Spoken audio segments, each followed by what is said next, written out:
Can you hear me? I don't wanna hear myself tonight. Yeah, sometimes I fight so many battles that you'll never see.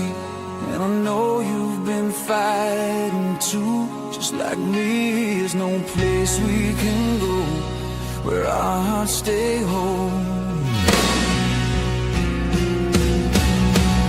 Heroes in the sky don't have to fly so high. We feel you every day, you're never far away. Heroes in the sky, your love still gets us by. We carry on your name, you're not so far away. Empty chairs and folded flags remain, but your love still runs through our veins. We tell the stories, keep the flame alive. You gave us reason to survive, and though we miss your touch, your spirit lifts us up. Heroes in the sky don't have to fly so high. We feel you every day, you're never far away.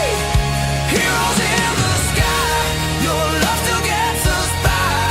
We carry on your name, you're not so far away. Well, hold the line, we'll stand for you, for every soul that wore the truth, to every heart still left behind. You're the reason we keep time. The wives, the sons, the daughters cry, but strength is. One thing I tell you that this challenge done taught me is just taking everything step by step. You look up that damn hill, seems like it's gonna take forever to get up there. But if you just look at a 45-degree angle, instead of looking straight up, taking one step at a time, keeping your same pace, not worrying about what's going on to your left or your right, promise you, you'll be up before you know it. Hey, we on day what? It's 6. Nothing but 19 more to go. Can't wait. Let's go. All right. Welcome in, everybody. Welcome, Suzy. You're back with us. I guess that means something. We're good company, I guess, right? Oh, I didn't scare you away. Oh, no. That's hard to do. That's extremely hard to do. Well, But so thank before, you. yeah, absolutely. Glad to have you back. And so before we get started, I do want to read like a little, hello, welcome in, Philomena, a legal disclaimer, because we do want to make sure we let everybody know that this podcast live media series discusses mental health, traumatic loss, and suicide, which can be heavy and triggering topics. You did see that in the intro videos. Heroes in the Sky Foundation, Nautical Salute, walkforvets.org, Combat Kitchen, and the participants of this show, its co-host, are not licensed mental health professionals, and nothing you hear here should be taken as medical, counseling, or legal advice. We are only sharing stories, education, and lived experiences for awareness and support only. If you or someone you love is in crisis or thinking about suicide, please do not wait. If you are in the United States, you can call or text 988 to reach the Suicide and Crisis Lifeline, or dial 911 if there's an immediate emergency. If you're listening outside the U.S., please contact your local emergency numbers or suicide prevention hotline right away. You are not alone, and help is available, and your life matters. So we'll get started with our sponsors, and then we're going to get into a really exciting episode tonight with some topics that you don't hear talked about a lot. So I'm kind of excited to dive deeper into this with you. So we want to thank our sponsors, the American Legion Post 135 in Savannah. They are our title sponsors this year. American Legion Post 135 is located in historic downtown Savannah at 1108 Bull Street. They are a member of the largest veteran service organization in the nation, and they were founded on the principles of service to our veterans and to our community, state, and nation. Their membership is open to any veteran who has served honorably and to active duty service members. They are home to the local 1110 Betty Bomber's Brighter Day, Centennial Bean in Leach-I, and their bars open to the public. The best part about this is if you are in or near the Savannah area, or you plan to travel here and you need a public event space, contact our friends at the American Legion. Tell them Here Is in the Sky sent you. It's a fantastic space. So thank you, Suzy, for being here. We have a wonderful title tonight, Why Women Veterans Need Their Own Spaces. And I think we barely touched on this the last few weeks with the special episodes. And we really thought it was really important to bring you back in, and so we could discuss some of these issues even further. Well, thank you for having me back. I really appreciate it, and I really appreciate what y'all do. We need to be having the conversations no matter how uncomfortable they might be sometimes, as well as, folks who just need to be listening. A lot of times we don't want to hear the truth or hear the negative side of things, and but we need to hear it, and then we need to share it as well. So I appreciate you doing this, and again, inviting me back to speak. And so yeah, I'm excited about this episode. Absolutely. Maybe we can change the camera angle real quick since we've got only us. So yeah, we're going to touch on these topics tonight. And so today's conversation, we feel, is overdue. We feel that it's not spoken about enough, that these conversations, they need to go deeper. People need to hear what you have to say and what many other women veterans have to say about their time in service, the challenges you faced, and what some of those challenges look like after you separated. And so, why do women veterans need a space of their own? Let's just start with that. We'll start with the basic principles. Right. Well, everybody needs to find their community, find their people, have their own space. Everybody needs to do this. Obviously, we're just speaking about women veterans today, but all veterans need to find their space, their community, and what that looks like for them. And what's great is that there are a lot of organizations and Facebook groups and other groups to choose from. So it's like trying on shoes. You kind of find what fits for you. Because I do know that there are some women veterans that have no interest in being part of our group. They want to be with their male counterparts. And I completely understand that. You have to find where you're comfortable with, what works for you. I wanted to find a group with other women veterans where I could talk to and share what I'm thinking and feeling and what I went through, because I can't do that with my male counterparts. They're wonderful. The guys are wonderful, but I wanted something a little bit more, I guess, intimate, and somebody who, went through a similar experience. That being said, when I got out of the military, there was nothing. I didn't know anything. I didn't hear of any group. It was like crickets.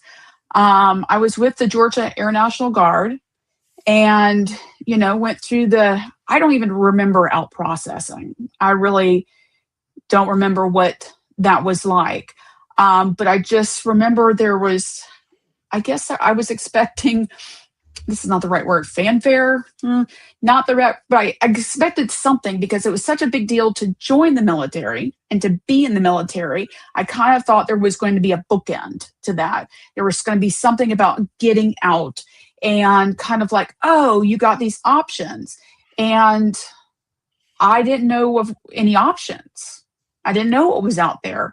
And either, because I feel like I asked people, and either people did not know or chose not to share. But the one common thing is the American Legion. And no offense to the Legion, is that when I think about the American Legion then, obviously I know more about it now, but then I'm thinking that's like for my dad. That's not for me, a female, but for young people. To me, that's my dad and my grandpa or something. It was just, I didn't think it was like a young person's organization. But like I said, that's just not knowing the American Legion also. So it took a while of like researching and looking and finding out whatever to try to find somebody. And I would have to do the math, but it took a number of years before I found this Facebook group, you know, and then we started getting together. And then now we're here, you know, with the women veterans of the coastal empire. But it's, what is this, 2026? And I got out in 2010. So we're talking about 16 years of just kind of being lost. And, you know, but like I said, I just really wanted to find my people where I can talk to and my girlfriends, and we can kind of like joke about, you know, my boots not fitting and my clothes not fitting because it was all like made for men.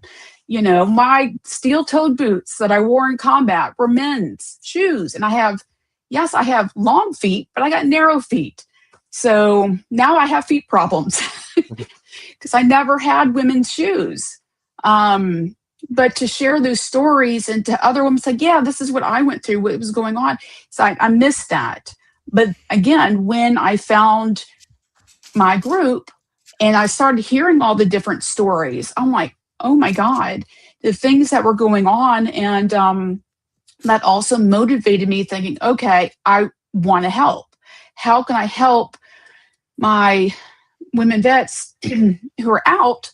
But how can we help the women who are going into the military or who are in the military? How can we make things better? Because I saw a lot of issues, heard a lot of issues, experienced a lot of issues. But going back to finding your community, you know, the guys are great. Y'all are problem solvers. You're fixers. But sometimes there's things that you can't fix. It needs to be, or you know what I'm saying? It's just, there's a woman that kind of needs to be involved as well, fixing a lot of these women-centric issues. Mm-hmm. Yeah, some of these issues are central to women veterans. But I think one of the important things we're talking about here, it's not only about understanding. It's not only about understanding, like what happened before you separated or after you separated, right? It's more of recognizing the fact, and I think you just said this, that not all service experiences are going to be the same. So Mm-hmm. your experiences during your time of service may be completely different than another female veteran's time of service. But you've created a common ground and common space with your organization. And so now with the women veterans of the coastal empire, the way we kind of look at it now is you've given these other women veterans that may feel like they don't belong at certain Mm-hmm. places, or this is somewhere where they can all come, and you just feel like they belong there. They feel like they have a purpose, and that continued purpose allows them to continue to serve, because that's what you're doing Yeah. essentially. Yeah. You took the Yeah. uniform off, and a majority of the women in your organization did, but they didn't let it stop there. They wanted to continue serving after their separation. They wanted to make the quality of life better for other women veterans. And I think Mm-hmm. that's very important to note here. And I think a lot of women veterans are going to appreciate what you're doing, and not only the ones that you have in your ranks now, but the ones that will join your ranks in the future. Yes. And I'll tell you this, I am so proud of our organization and the women that are in there, because we have some incredible, incredible ladies. And they do all want to help. They want to volunteer in the community. They want to get together. They want to help, other women veterans. And what's wonderful is that we really have, array of ladies in there who have gone through an array of experiences. So, like when I was in the military, most of the time, most of my military experience, I was not married. I don't have kids. I was not a caregiver.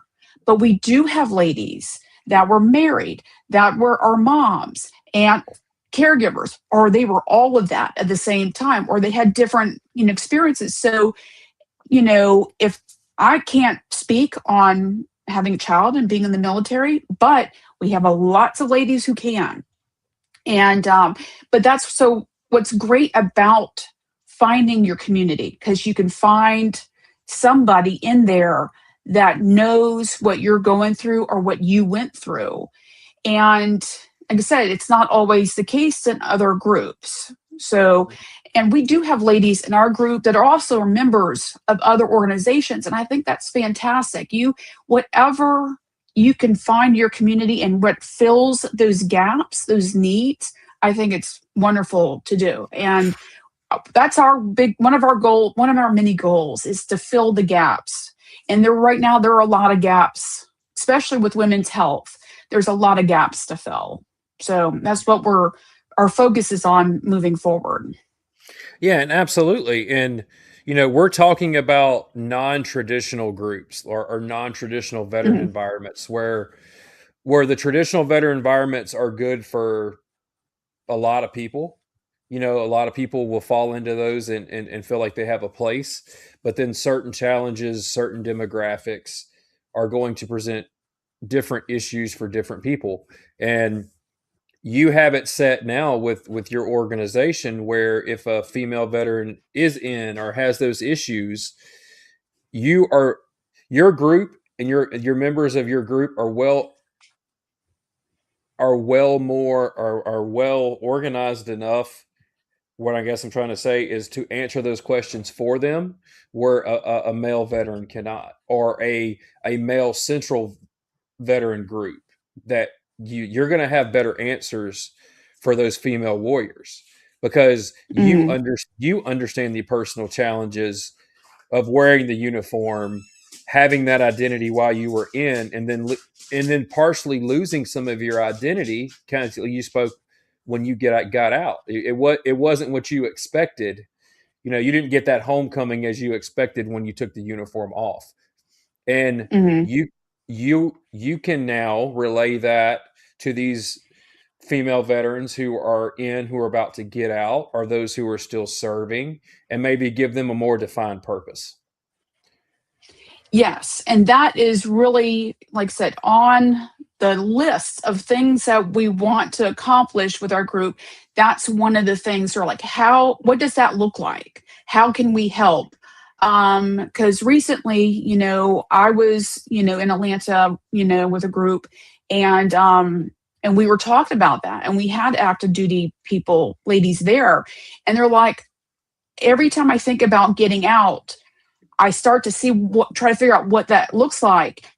I don't see anything that I feel like I can fit into, so I continue to stay in.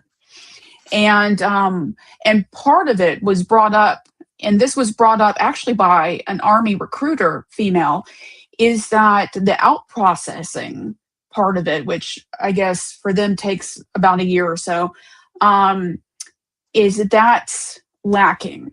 And I don't know about this. Maybe we can find somebody else to speak on it better than I can. But they said it is a little bit different when it comes to the women veterans out processing compared to a male. And I'm like, well, how is that possible? Because we'll just speak on the Army, like, why would out processing or transitioning out be different for a female than a male? Like, I don't get that. But like I said, I don't know. And you could probably know about this, about how the suicide rate changes for females once they get out. And what is happening? What are we missing? What can we do before they get out to help with that? Yeah. So I'll pass it on to you if you have something to say. Yeah. We've spoken about that prior, about one of the things about the suicide rate that isn't gender specific is the first 12 months it's like the first up to 2 years or something is when you have the highest rate for any veteran for elevated suicide risk. That's just because it's an immediate loss of purpose. Like I said, you don't know where you're going. You're kind of you had all this specific structure and definition while you were in, and then that's just ripped away from you. So it's just really difficult to maintain that a positive mental health and well-being when everything you've known is pulled from under your feet. So Yeah. that's one of the things that I will tell you is that's why groups like yours, organizations like yours, and others that are coming in and giving these veterans purpose in that window, because that window where they have the elevated risk, this you have a group like yours now. The women veterans of Coastal Empire can come in for a female veteran and give them some purpose within that window, and so maybe we do lower some suicide rates. But Mm. but it's the suicide rates with women is challenging, and it is a little different than males. But as a female veteran, you are 92 to 95% more likely to die by suicide than your female counterpart, and you are more likely to use a firearm or some kind of more lethal means. And so where the correlation is this is something I'd like to know now, with like the differences between if when a female veteran out processes and how that correlates, the challenges it presents and what that correlates to their suicide rate would be an interesting study. And I'd like to know specific what the differences, like what is different than what, as a male veteran, when I out processed, what are the exact differences, or what are some of the specific differences that you as a female veteran had to do that I didn't? Or where's the distinction? So I agree with that, because my question would be, and like I said, I don't know how you could figure this out, is to separate it by the single, females that are getting out, not married, no children, not a caregiver, compared to the females that are single with children, that are the females that are a caregiver, or with the children and a caregiver, married or single, is to kind of see what the correlation is. Because, as somebody who is, no children, not a full time caregiver, I am married, but it seems to me that the level of that, the pressure and the stress, she doesn't have time to focus on herself. And I Mm-hmm. say, as a woman thing, we've had this conversation, the ladies and I, a number of times, is that we're also raised that we're not supposed to put ourselves first. We're supposed to be the wife, we're supposed to be the mother, we're supposed to be the caregiver, we're supposed to take care of everybody else, and not ourselves. So that's kind of even ingrained before the military. And, is that she is putting, all these other people's needs first. Her needs are not being met, especially what she has experienced in the military, what she's experiencing, getting out of the military, what's next for her, paying the bills, finding that community. That's something that's for her.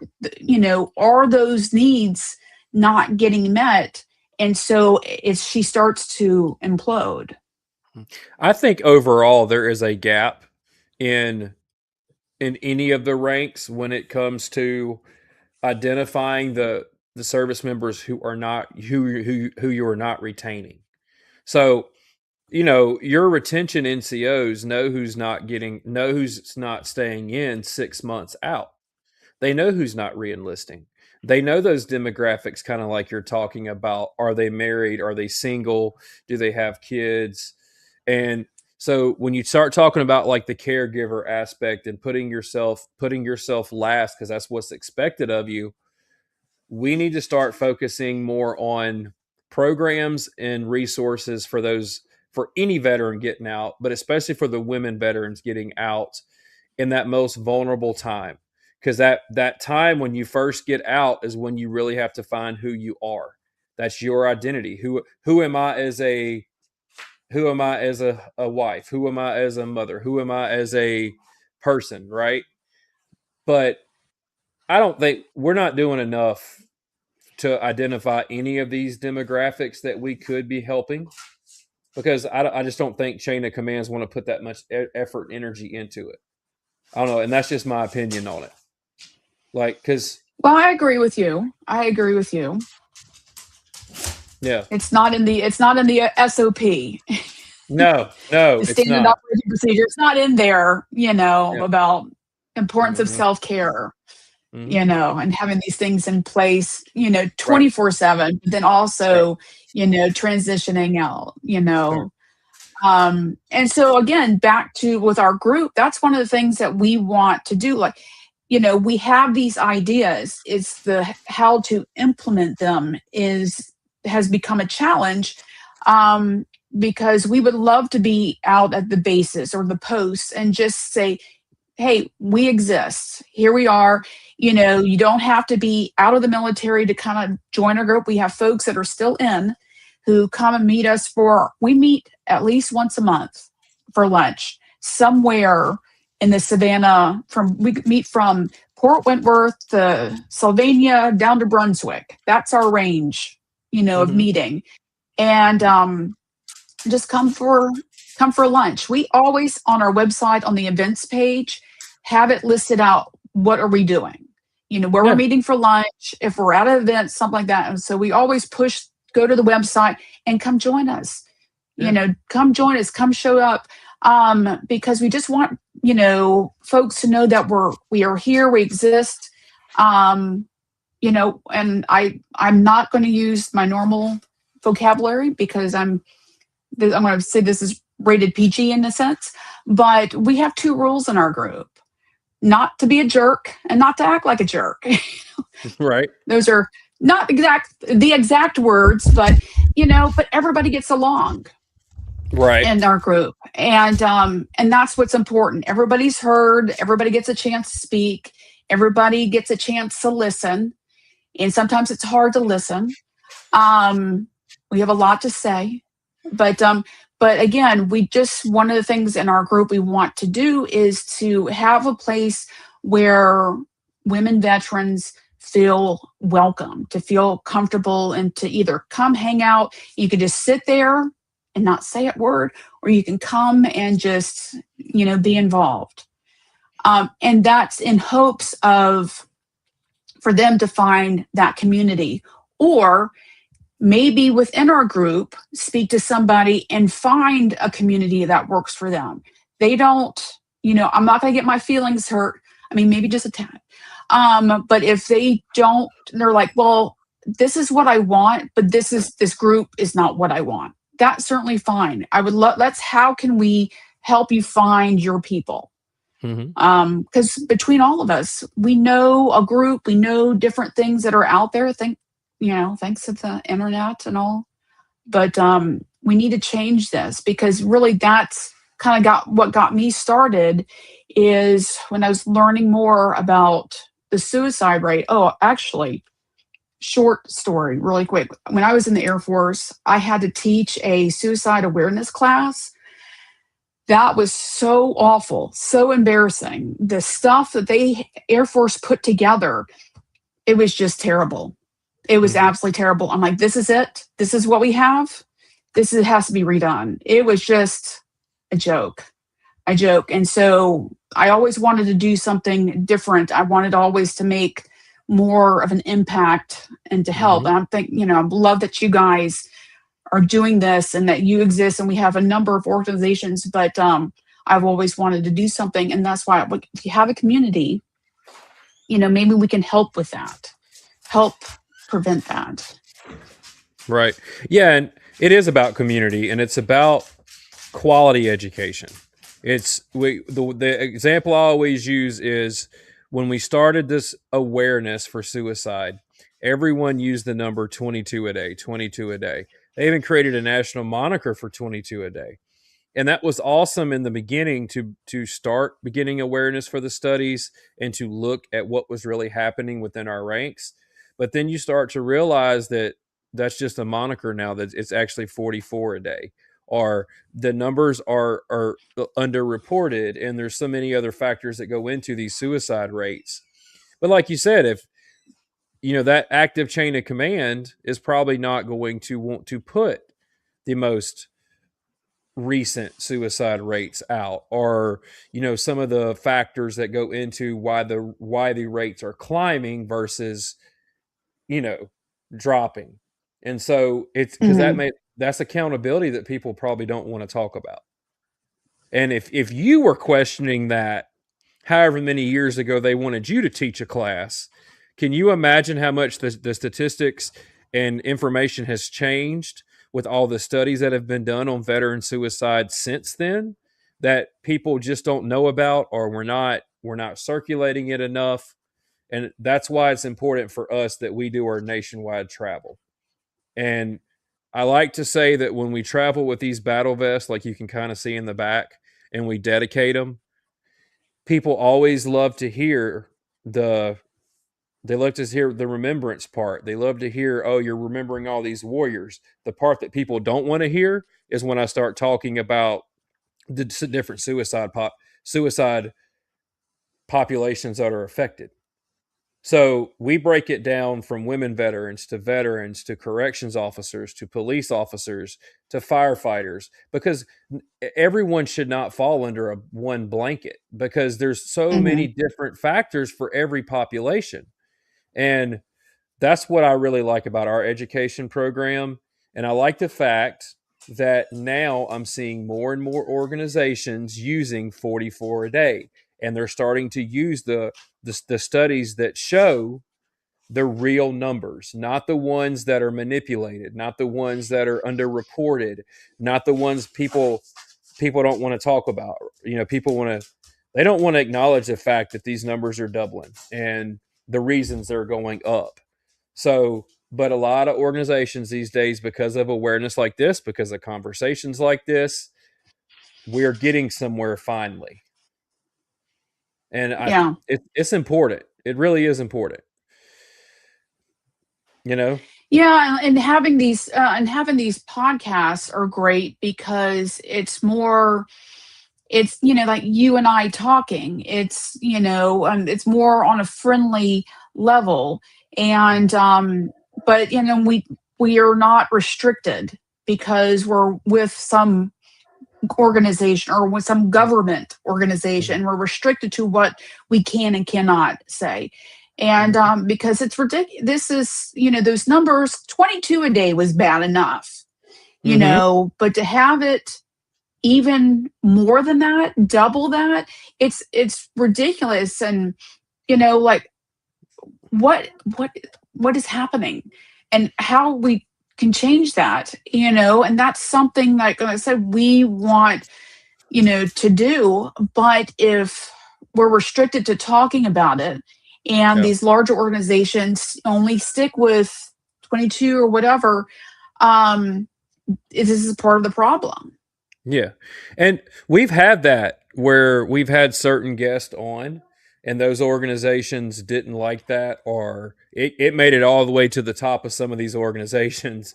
And Hmm. I I say that that's not a good thing, because you never want anyone to face criticism for just telling their story and feeling like they can open up.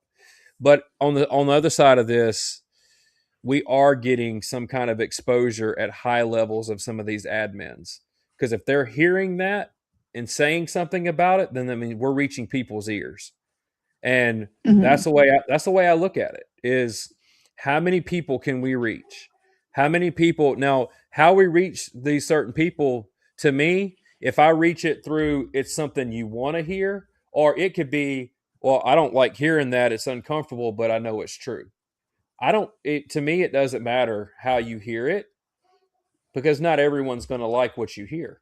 We do ceremonies, we do live events where at least one or two people at every live event will come up to me and tell me, you did a fantastic job with the education and the information. I just didn't like the ceremony because it's uncomfortable. I at least Right. get So, but it two. has nothing to do with you. It's Yeah. with them. Yep. It's with the Yeah, that's material. okay. It's with the material, and they were uncomfortable listening to it, learning the real truths about the problems we're having with suicide within our veteran first responder in those ranks, and why are we now having these podcasts diving into these difficult numbers? Why are we now willing to ruffle feathers and talk about this more when we should have been doing this years ago? Because Yeah. this we have, I mean, even if you use 22, that's 22 way just one's too many. But when we start talking about the real numbers and why, and then what kind of pushes some of these rates, it really is disheartening, and it shows the need for organizations like yours and all these other organizations to come in and make a difference. Like, we need, we need this, and it's not going to Yeah. get easier. And my lights are blinking because we're about to hit a storm. So if we lose power, I apologize to everybody. But it's about to. Okay. But yeah, Um. But no, we've waited too long to talk about it, and we waited till the numbers have almost doubled, and we haven't. We could have been putting so much more energy and effort into some of these programs that actually work, and camaraderie programs. Like you mentioned it earlier. How many, let me ask you a question. In your time since you've been out, how many times have you seen a career fair or a job fair on a military installation? It happens quite more than you think. Like, Hmm. I see them at least once or twice a month for Stewart or Hunter or whatever. My question is, if you can put energy into that and you can bring in possible employers to help these veterans out that are getting out, why can't you identify the mental health resources they need? Why can't you have like a program? Oh, hey, this organization is called Women Veterans of the Coastal Empire. This is how you get a hold of them. You know, this is how you email them. Call them before you get out. Give these warriors the resources before they have to make the decisions on their own, because I think you and I have had a conversation about this, but when you're in the military, people take for granted the small decisions that you don't know how to make on your own because you've never had to make them. You don't understand how to file your own taxes, because someone on post has already always done it for you. You don't understand how to do the little things that you were the little small subtle things that you were given specific direction in the military, and they told you how to do them. They told you what to wear, what uniform, what time to be there, what you were supposed to do. And now you are faced with this daunting task of, I have no one telling me where to be. I don't know where, you don't know what the civilian sector is going to give you. And we can prepare these warriors, like they're trying to prepare them to get a job. Why can't we prepare them for, give them mental health resources, to give them camaraderie resources? Why can't we introduce them to why can't you come in to a career fair or a class with a group of people getting out and introduce yourself so they know about you before they take the uniform off? Why aren't we I doing that? agree. What are where it doesn't, it's not like it's logistically it's a hard challenge, because I know you, and if someone reached out to you and said, hey, I've got women veterans that are getting out, can you come in and talk to them and give them some purpose and try to help them? Who would say no to that? Like, Well, I was just recently asking that question, and I was told is that they don't want, these individuals to be out processing, and to have us on the base, would be like encouraging them. I'm like, that's like the strangest thing to me. Is that we're not going to be on base like, hey, let's tell you all the good reasons to get out of the military. We're not doing no, that.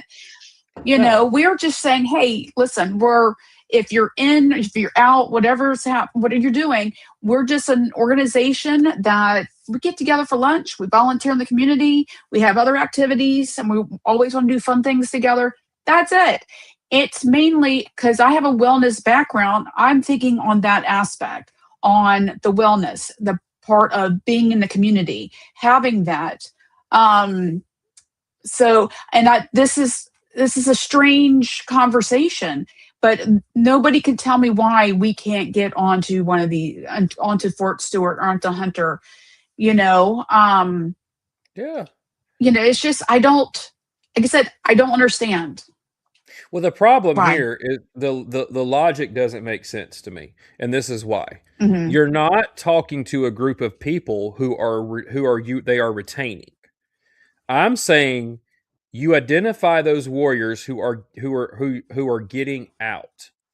You give them a chance during that however long it takes them to out process. You give them a free slot in there to say, "Hey, if you are free on this day, this organization is going to be here and they're going to tell you what they offer." You're not hurting the ranks. You're going to lose these warriors already. They are out processing. They are not staying in. So what does it hurt to give you the opportunity to be there and show them that there is a purpose for them when they take the uniform off? That's just selfish when I think about it. It doesn't make any I sense to me. agree. Any sense. I agree. I just, like I said, I don't understand either because, like I said, I've heard from other people that they've had almost this join another group that was already contracted to get onto the base and almost disguise themselves as, someone like, hey, there's this great program. Like Georgia Southern has this great program if you want to start a business. There's this other group. But you have to almost disguise yourself to get on base and say, oh, by the way, there's this women veterans group here in the Coastal Empire. I'm like, Yeah. that's the craziest shit. That's the craziest honestly, thing. Yeah. But No, I don't get it. They are preparing them. They're teaching them how to write a resume.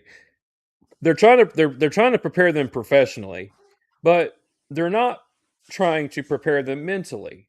Or what are they to expect? So can you just think about the guidance that a group like yours or even Heroes in the Sky or anyone coming in that's got that genuine intention, they could come in there and they could show them that there is a direction, there is a purpose when you take the uniform off. This is a list of mental health providers that take TRICARE if you have TRICARE.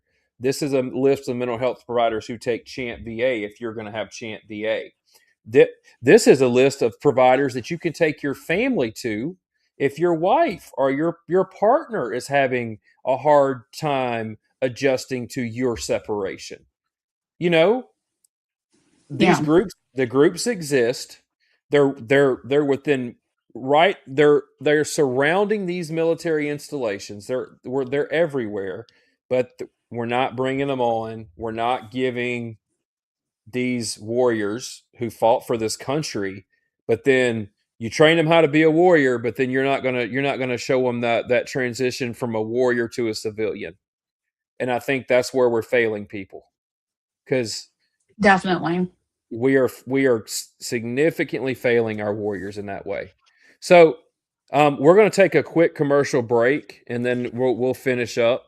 But yeah, we're going to take about a 4-minute commercial break. We got a video to play and then we're going to come right back and keep on talking. So let me.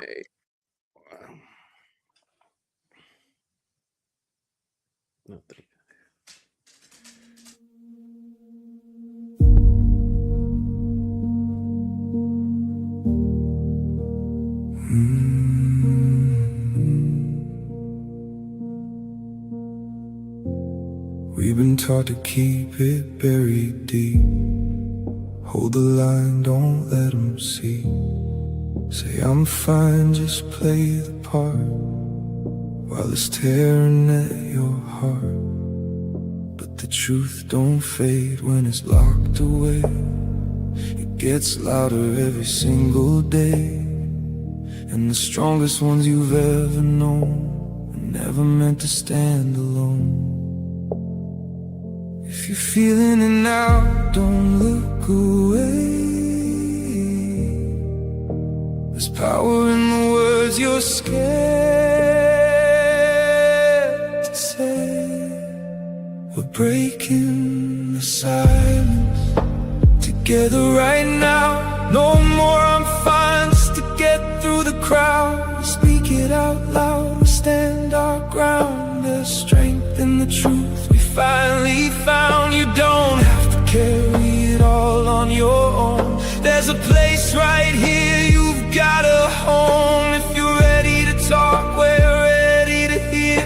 We're breaking the silence and we're still here.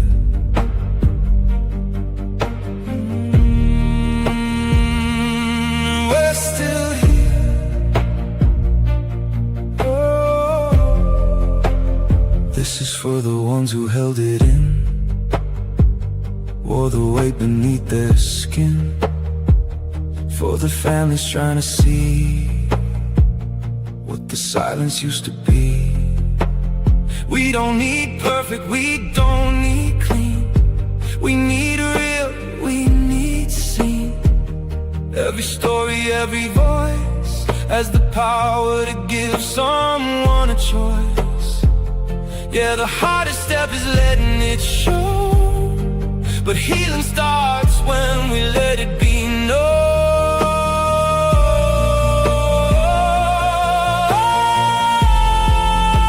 We're breaking the silence together right now. No more hiding the hurt, no more backing down. We lift each other, we don't let go.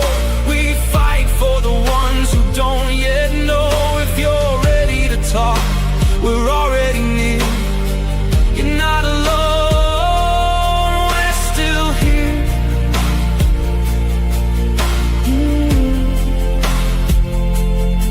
This is how it changes. One voice becomes two. Two voices become a movement. We don't wait anymore. We don't hide anymore. We speak.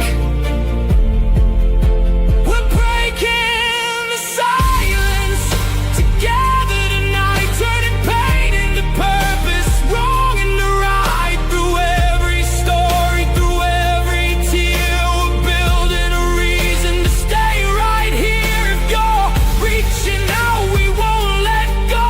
We'll stand beside you, we'll help you hold the line when it feels like it's too much to bear. We're breaking the silence together. We're there, still here, still fighting, still speaking together.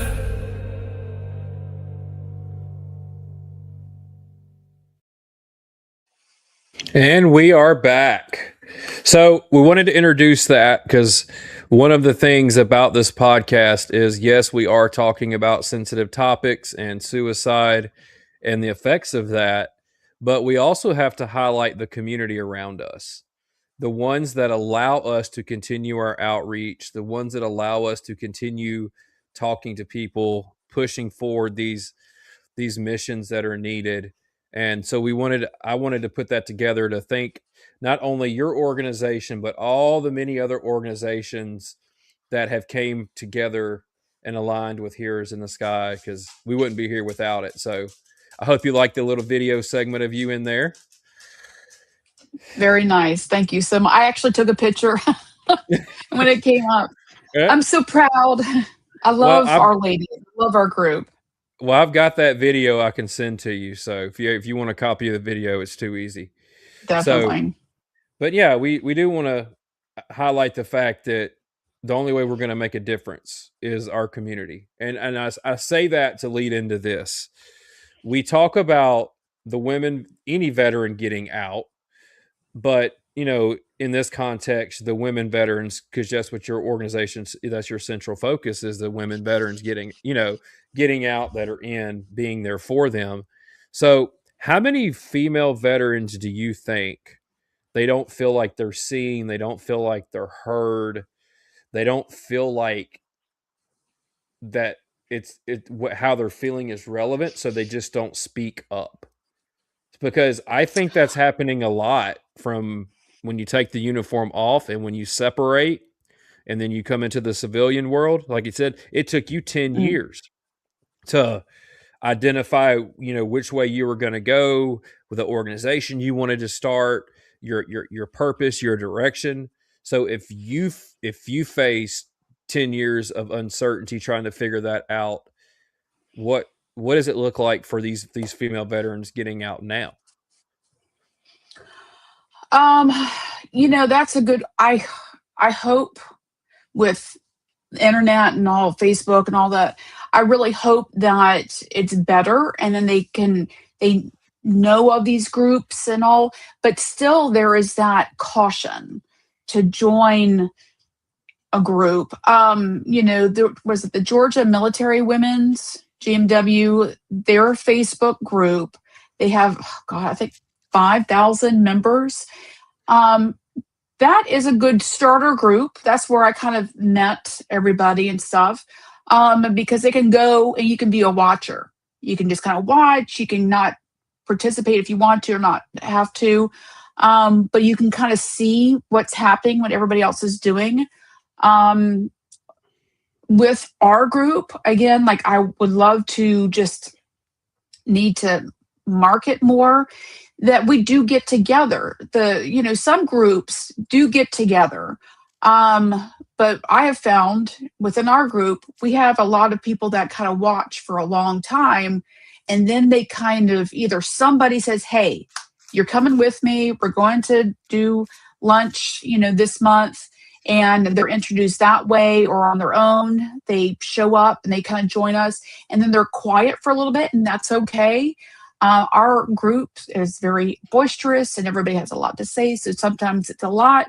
But then we have a couple ladies, I will not mention their names. They were very quiet for about a year. And then now we can't get them to shut up because but this is great. This is what I love, is that in the beginning, they're very unsure, but when they come in, they kind of feel the flow and it's nice and it's easygoing. And, we do a lot of listening, and then they feel like they can say what they want to say. And I love that because we have a lot of ladies that haven't had a chance to say, or when they have it, they don't have the right audience. Like their Right. family can't get it, or there's things that they don't want their family to know about. In our group, you can talk about all of this, and they feel great and they feel heard and they feel seen. And that's why in our group, it's important to, yes, to share, but also to listen. Listen, I think just for a human being and for a woman, sometimes it's hard, but we do listen and we give everybody their time to like speak and to share and all. And that's very important because that's all they want to do. They want to be heard. They want to be seen. They want to share, and whatever it is, because again, what I love about our group, there are things that these women have shared that have like broke my heart. But at the same time, they are so freaking brave, because I'm like, if I had gone through something like that, I don't know if I would have shared it in a group. Because everybody has their things, but they were so brave to do that. And I love that we had that opportunity. But that, again, going back to getting out, feeling seen and heard, it is odd. You're around, you're doing the military, for so many years of your life, that is your life, that's your identity. And when you get out and trying to communicate to the civilians, it's a challenge. Because everybody's like, oh, thank you for your service. You're like, okay, thank you. And then trying to be a normal human being like everybody else, you feel uncomfortable and people look at you weird, or they don't respond to you well, or saying, don't say that, and I'm just like, I've been Yeah. saying that for years. Like, I got to get out of it. Because, putting somebody on hold, if you're, at a commercial civilian business, I say, stand by. They're like, Yep. don't say stand by. Put you on Yep. hold. I'm like, stand by. I'm like, copy. Yeah. Yeah. So it's hard, and to not be, you don't want to be criticized for having this language or behaving this way, but you kind of feel like you are, Mhm. but at the same time, they're saying, thank you for your service. And you're like, well, shut the fuck up. When you say that, but then you criticize me for Right. being a certain way, it doesn't work. But that's why you can come into our group, one of our lunches, and say, oh my God, this civvy the other day gave me a Yep. hard time about this, or, oh my gosh, it's really strange because I personally was not full-time active duty for years on end. I played the two roles. Like, I had to put the military stuff on and do that and be military Susie, and then I had to be a civilian Susie, and it's a lot. I felt it to be more comfortable to be military Susie more often than I felt civilian Susie. So, but if you have a group that you can be a part of, you can come in, we can help with the transition. You can come in, we call it BMW, bitch, moan, and whine, and have a place to speak. It's a lot easier to get through the challenges. Well, and this environment you're describing promotes healing. It promotes healing. It promotes understanding. It promotes the feelings and emotions that we need to get away from the really dangerous part of any of this, and that's when silence becomes isolation, or silence becomes, you know, you barricade yourself, or you just get quiet really fast, and you sit in your own struggles in your own head because you feel like people don't understand you. And that's I think that's where you're going to make the biggest impact with your organization. Is you had a group of women that understand these challenges, and that tell that, I guess, they know they can open up in this group and they're not going to be judged. Like, whatever crazy things you got going on, y'all discuss. You deal with it as a group, and you move on, and you're just there for each other. And so that camaraderie, I Yeah. think, the biggest thing your organization's doing is camaraderie, but it's also providing some of that identity, giving that identity back to some of these female veterans that maybe the female veterans that are in your group already, they're already in your ranks. But what I like to look at as an organization with outreach, what I get really excited about is, yes, I'm excited about the people that already listen to us. I get super excited about the new listeners, or the new Mm-hmm. people, the new people that are going to hear what we're doing and get behind it. And so, is it? Do you see this organization, your membership, growing rapidly? Has that been happening since you started?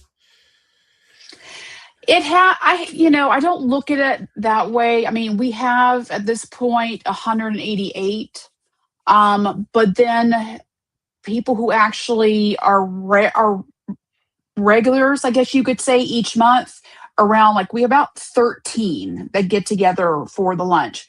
That being said, 13 women at a lunch table is it's a good size. And it's always, that's wonderful. And we're always getting new people.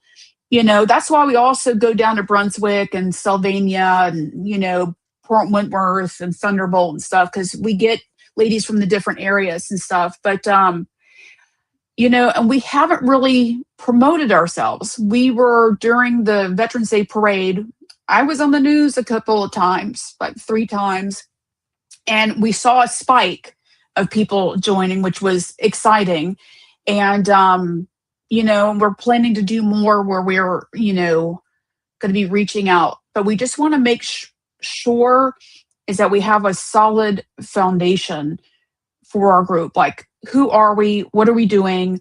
What's the plan, just to be organized? Because actually, tomorrow will be our 1 year anniversary of the nonprofit aspect.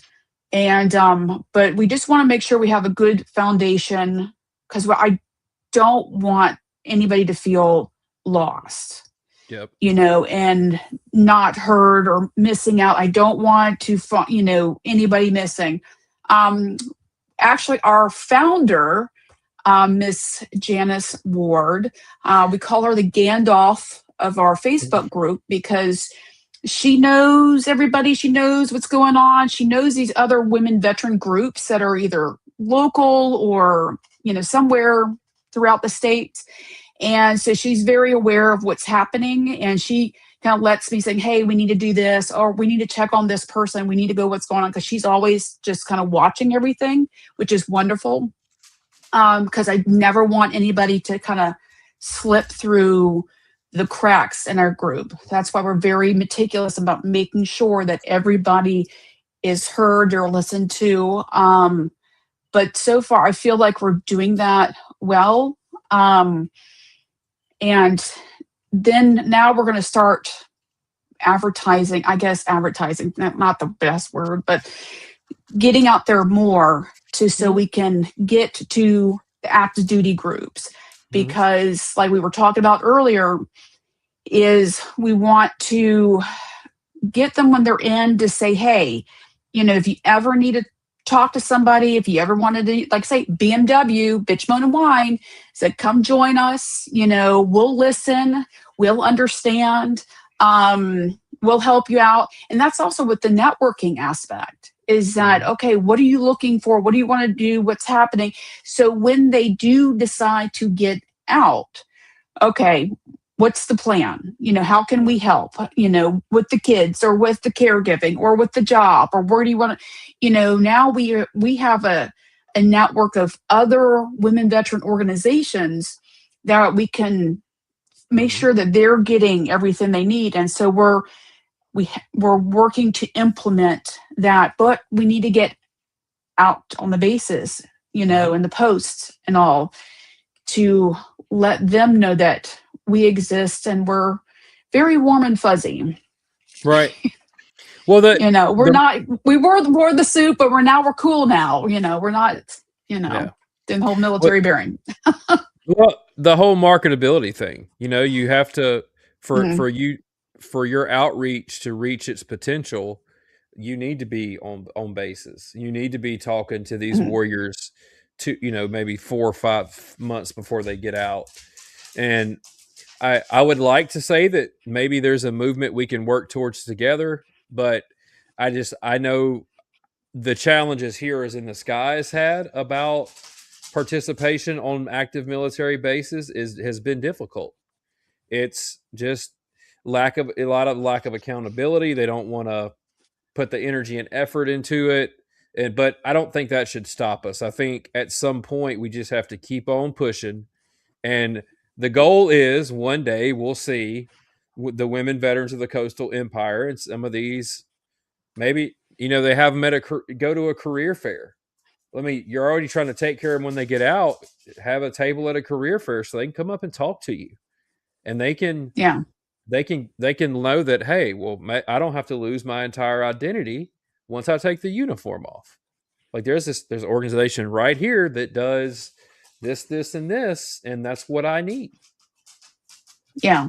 Yeah. And by being part of these organizations, between you and myself and the other, organizations around here, because we were kind of talking about this a little while ago, and we're going to be talking about it more soon, is that because we all know people and things and how to do this and how we can use that to help veterans. Because if somebody was asking me, actually a couple of people were asking me about getting a service dog, and I'm like, don't know. I know who to call, for that answer. And they're like, oh yeah, this is how you do it, blah, blah, blah, blah, blah. And I'm like, sweet, pass that on. And that's something that we'll have. because I love the connecting aspect. I like the problem solve. You do too. But it's going to take us. Yes, I do want to get out in the base and say, hey, look at us, we exist. But it's really going to take our organizations with the other organizations around here working together and having a plan or an event or something that we pull together, to get, not just the veterans to come out saying, hey, look at, our group, look at what we're doing, look what's out there, look what your options are, what do you need? Right. But also to advertise to the civilian community that we need help. We need their support as well. And from my experience talking to like the wellness community here in Savannah, they want to help. They want to offer services because they're heart-based entrepreneurs. They want to help. The problem is that they're also a business. And, there has to be a way how they get paid, how they can help us, at the same time. So what does that look like? How do we can work on that with them? Mhm. And I'm sure other businesses like financial businesses, other organizations that let's put our heads together and how we can, help this because we are a military town. Like I said, I went to Atlanta and a lot happens in Atlanta. They have a lot of things in Atlanta, but I'm like, but Savannah is a military town. I was the only person there. What is Yeah. it? East of Macon? Yeah. Why? Yeah. Why? Yeah, absolutely. And two, I look at things a lot deeper when you talk about connectivity and, doing events in public where you promote unity. Because the way I look at this is if you can put yourself and place yourself around other organizations that are doing the right thing and you feel comfortable being around them and seeing what they're doing, then how do you think someone who's trying to make a decision of they're trying to find an organization or they feel lost, but someone in that crowd sees how unified the organizations here are? Maybe that's a positive experience for them to say, hey, if these organizations can get along and work together and support each other, then that may be something I can get behind. So maybe Yeah. we get, maybe by working together and showing this community that we are stronger together, we get more people involved because they see what we're really about. They see the genuine intention behind the organization. Right. And I'll tell you this, our organization, we do not have any competition. We don't have any competition. And there's no reason why we would be competing against anybody else. Yes, we're a nonprofit and we need money. Right. But, the mission is that we need your help. We need help from the other organizations. Anything in the veteran community, even these other civilian business, how can we work together? And just what you said, we're stronger together than if we all remain silos. We're not, I know there's some organizations that they feel like there's a competition thing going on. I'm like, well, that's bad business. That's dumb because there's nobody that's alike. And I've used this terminology before. Twins are not identical twins, still have different fingerprints. They're not alike. And we need to all work together because, like I said, we have some strengths, you have strengths, but then together, it's a beautiful puzzle piece that we can all put together and have our area be a strong military-centric support system. And anytime, like I said, all the stupid stuff that goes to Atlanta, that's the dumbest thing. It needs to be happening here. Yeah.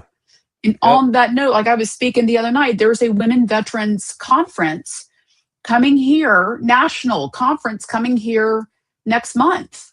Nice. And what date is that? Thrilled about that. So let's talk more about that. So those listening or who will hear this, So where is that going to be in the timetable? When is that going to happen? So that's August 9th through the 12th. And Okay. I believe the 9th is a Sunday. So it starts on, they check in on Sunday and it's, through the 12th. And I will have to look in exactly who they are, but they're leadership for different women veterans organizations, private organizations, as well as state organizations that are national. And this is the first time, and I think they've been around for like 30 to 40 years. And this is the first time they're coming to Georgia. And are they coming to Atlanta? No, they're coming to Savannah, which is fantastic. Of course, they did not let any of the whole veteran communities, organizations know about it. Haven't find out about it, but anyhow, but yes. So we're going to be involved. We're going to need volunteers, and I want our veteran community, to show up and saying, this is what we have here. We're a military town, and we have all these incredible organizations like yours and mine, and they need to continue. These groups need to continue to come to Savannah, and provide these veteran services and these conference and stuff. It's not just great for Savannah, but it's great for our military group, our veteran organizations. Hey, it's great for just a demonstration of strength.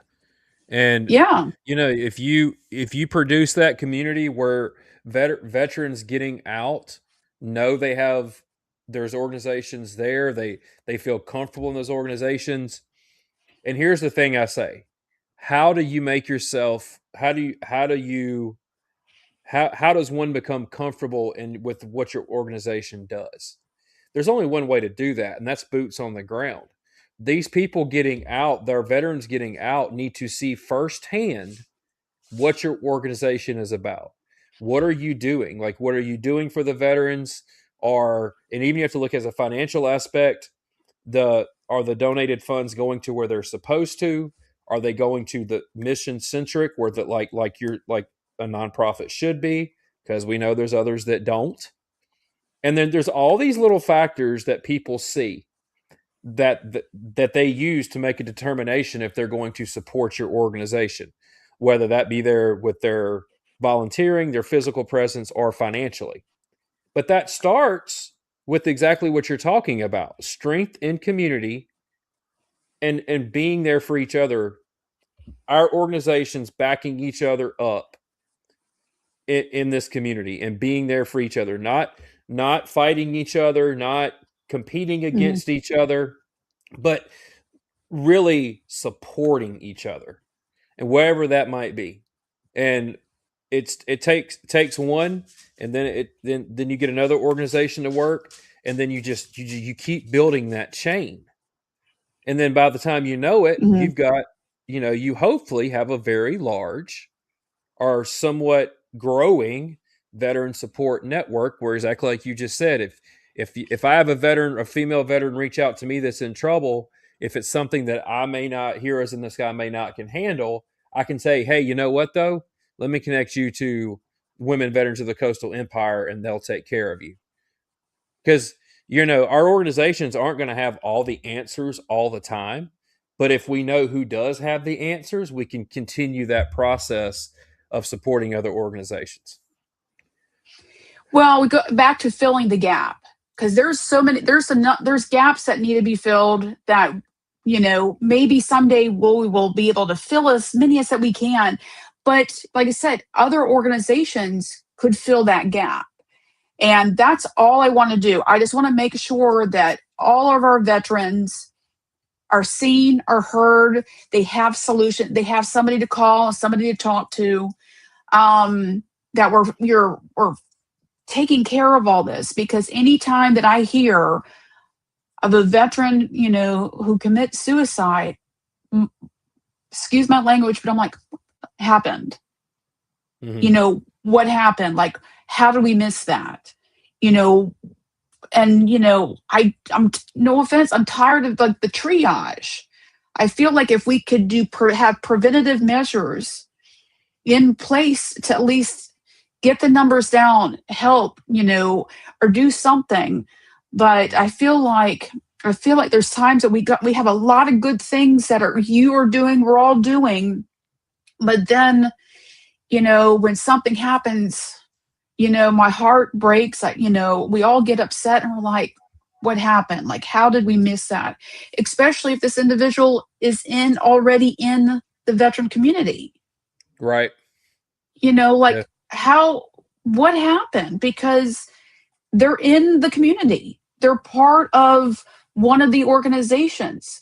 They know that there was people that they could have talked to or called or something, and that didn't happen.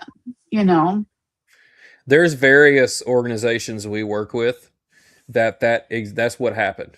Is they were shocked and floored that one of their members died by suicide because they were part of the group, they were helping others, and they just did not see it coming. Especially when it is very shocking when you're already established, or you're already in an established organization, and people see you out in the community, they see the good work you're doing, and then you get the bad news that we've lost that warrior to suicide. There's so many questions people have, and it goes exactly what you're saying. Well, what did we miss? What happened? Where's the gaps? And unfortunately, the gaps will continue to be there until we start putting more effort. Actually, Janice was in some of the comments saying that, like, career planners and counselors can identify those separating at various intervals of that timetable.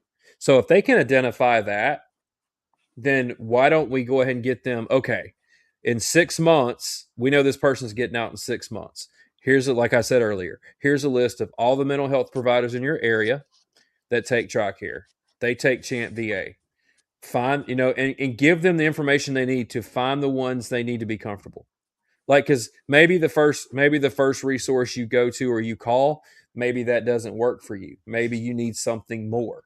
So you still have to give them time to use the resources. So you can't hand them a sheet, hey, you're getting out tomorrow, here's your sheet. Give it to them 6 months in advance. Let them call around, Mm, let them go to a few appointments, let them come hang out with your organization a few times.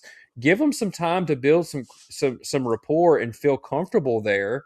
And then I watch our numbers start dropping, because the correlation between high suicide rates, the biggest correlation that we're finding, is that immediate loss of identity and purpose, and you just don't feel like you belong. And that turns into isolation, that turns into despair, and then that turns into suicidal thoughts and suicidal actions. So if we catch this dangerous tract up here when they're just isolated or they're starting to feel alone, and we give them, we re-identify some purpose for them, maybe we can circumvent that whole process and keep them here. yeah. Yeah, I agree.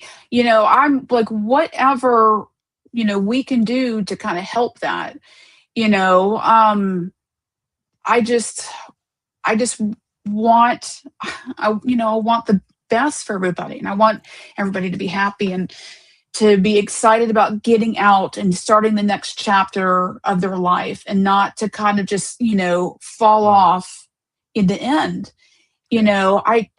I guess it's hard for me to like imagine somebody allowing that to happen, or not preparing them, because like we were always, especially to be in the military, you always prepared, always prepared. Sometimes you feel so irritating, you prepared so much, and then but they don't seem to do that, when they're getting out. Correct. That's where the gap is. I've said that for years. We're not identifying the resources they need 6 months to whatever out a month to their separation, and will that fix everything? No, there's no magical potion. But if the smallest things we can do is give them a little bit of identity, some purpose, some beliefs that they are enough, that that they can do it, then self-confidence can go a long way too. In some of this isolation and despair is what I see it as well. But Mhm. it's, we've had a fantastic conversation, and I think we're about at the 10-minute mark. I want to give you the chance. One, we have not put your website up on the screen yet, so I need you to. Can you tell us your website, and if you any female veterans that are listening or want to join or just want to come have camaraderie with your group, how do they get a hold of you? So you can go to the website. It's Georgia Women Vets, VETS.org. Go on there. There's a little contact line. You can, put your name and email in there. We'll reach back out to you. Check out the event tab. We have an event coming up this month. It's the last Saturday of this month, which I think it's on the 25th. Saturday the 25th, and we are going to be in Port Wentworth at the Georgia Comfort Kitchen restaurant. It's off there 21 and 95. Excellent. But like I said, we have those set up. Also, Facebook, we have a private Facebook group. Just, Google or in Facebook, look, Women Veterans of the Coastal Empire. And if you are listening, say that I said to join. I was your contact. Now we'll have Gandalf let you in, let you pass. But yeah, those are some of the ways you can reach out for us. But yeah, the best thing to do is just show up. We don't mind having new people show up. It's fantastic. Like I said, we have a great group. We have a lot of energy, a lot of talk, and we have a lot of everybody is just so good together. It's a good flow. But you can even come and sit there and not say a word, and that's okay. But I'll tell you this, with the two people I'm thinking about, Charity and Mary, they sat there for a while, would come and not say anything, but then they couldn't help themselves. Now we can't get them to shut up. And we have absolutely love them. Absolutely. So, yes, please join us. Absolutely, yeah. And so, yeah, if you're listening, join our friends. They're doing fantastic stuff. We are going to. I'm going to give this statement out one more time, just because I want people to know. If you are listening, just know that this podcast and this media series we are going to discuss mental health, traumatic loss, suicide, and we know this can be very heavy and triggering topics. So, Here's in the Sky Foundation, Nautical Salute, Walk for Vets, Combat Kitchen, and any of our guests on this show and its co-host, we are not licensed mental health professionals, and nothing you hear us talk about should be taken as medical counseling or legal advice. We are just sharing stories, peer support, education, and lived experiences for awareness and support only. If you or someone you love is in crisis and thinking about suicide, please do not wait. In the United States, you can call or text 988 to reach the Suicide and Crisis Lifeline, or you can dial 911 if there's an immediate emergency. So just know you are not alone and help is available and your life does matter. So before I go into my sponsors, we read our sponsors and play the outro. I want to give you your last final thought of what if someone, I guess how we say this is, let's say someone is watching this episode at 3:00 in the morning, and what would you want them to know? Lasting impressions. Well, you're not alone. And what you've gone through, other people have a similar story, a same or similar story. And we have a lot of wonderful ladies in our organization that are very supportive.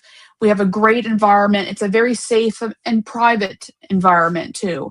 What we share with our group, we don't share outside of the group. And community is important. You often want to be by yourself and to just shut the world out, but that's not always the answer. Come join our community, or even just get a hold of me. We'll meet for coffee. We could just do a one-on-one thing, and If you want me to bring Gandalf, I can bring Gandalf, have her come too. She has a lot to say. She's absolutely wonderful. And she's a Marine. So a little intimidating, but she's fantastic. Absolutely. So, yes. Well, thank you for being here today. We're Thank just getting you. your organization out there, what you do, showing the community that strength, there is strength in numbers. And you have to believe and support other organizations, and we wholeheartedly support what you're doing. And you ever want to come back and if you ever want to come back on and be a guest and talk more, you know how to get a hold of us, because we love getting this information out there. So the quote I'm going to end with, is, if you're listening to this and you are contemplating suicide, what I will tell you is, when you die by suicide, the grief, the emotions, all of those feelings that you are running from are your demons. They transfer directly to your loved ones. They transfer to the ones you were trying to protect, your wife, your children, your brother, your sister. And so veteran suicide alone, it affects somewhere near 44 a day. But when you do that, when you dig deeper into that, that's 208,000 people a week it affects. It's almost 10 million people a year that veteran suicide affects. And so it's very important that if you're contemplating suicide, know that your demons don't die with you. They go to the loved ones you're trying to protect. So I say that just to end with this quote, and then I'll read the sponsors. When you reach the end of your rope, tie a knot and hang on. So it's just important. When you feel like you have nowhere to go and you can't keep going, just hang on, because tomorrow's going to be better. Your family needs you, and those around you are going to feel your loss more than you'll ever know. So thank you for being here. We're going to close out with our sponsors. Hang tight to the studio. So we want to thank the American Legion Post 135. They are our title sponsors. They are located in historic downtown Savannah at 1108 Bull Street. They're a member of the largest veteran service organization in the nation. They were founded on the principles of service to our veterans, to our community, state, and nation. Their membership is open to any veteran who has served honorably and to active duty service members. They are home to the local 1110, Betty Bombers, Brighter Day, Centennial Bean, and Lee Chai, and their bar is open to the public. Also, if you are in the Savannah area, you can rent their space. It's a phenomenal space. Just tell them that your friends from Heroes in the Sky sent you. So with that, we're going to close out with our outro video. Thank you, Suzy, for being here. Thanks. Thank you for all our guests that were listening, the people in the comments. It really is an honor for people to listen, and for this outreach to work. We need people to share, circulate, and keep pushing it out. So we couldn't do this without you. So we're going to end it with that. And we got the video that you are about to watch. We do warn you that it does have some of those exact challenges and statistics that we were talking about within these certain populations of suicide.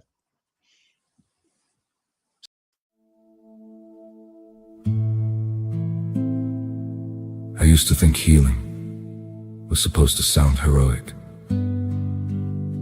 like victory speeches, like medals hitting a wooden table, like somebody finally saying, "You made it." But healing sounded more like silence, like sitting in the truck too long after work, because home felt safer when the engine was still running, like staring at a grocery store aisle, trying to remember why your heart suddenly started racing, like waking up at 2:13 in the morning, sweating through memories you never asked to keep. See, they trained us to survive the battlefield, but nobody really taught us how to survive ourselves afterward. Nobody talked about how trauma follows you home wearing civilian clothes, how it hides in fireworks, crowded rooms, empty bottles, divorce papers, missed phone calls, and the sentence, I'm fine. Especially that sentence. I know veterans who carried entire teams on deployment, but struggle to carry groceries inside the house now. Men and women who could navigate chaos overseas, but can't navigate their own thoughts when the room gets quiet. And still, they wake up. Still, they fight. That matters. You hear me? That matters. Because hope isn't always loud. Sometimes hope is just making the appointment, answering the phone, talking for the first time, saying, "No, I don't think I'm okay." That's courage too. Maybe even the purest kind. See, the world loves the image of the warrior, but healing asks something harder.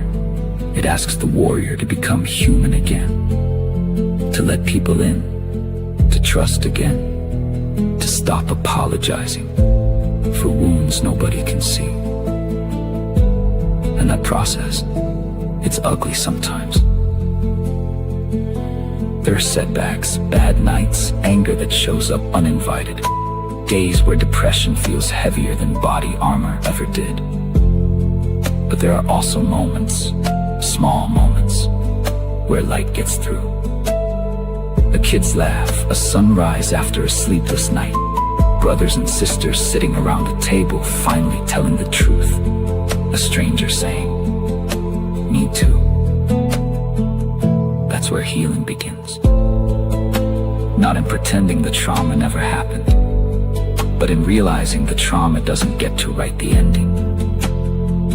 You survived war. You survived loss. You survived becoming someone you barely recognized. Now comes the hardest mission of all, believing you deserve peace too. And maybe peace doesn't mean forgetting. Maybe peace is learning that your scars are not proof you're broken. They're proof you kept going.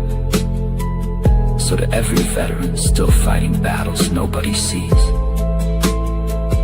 you are not weak for needing help.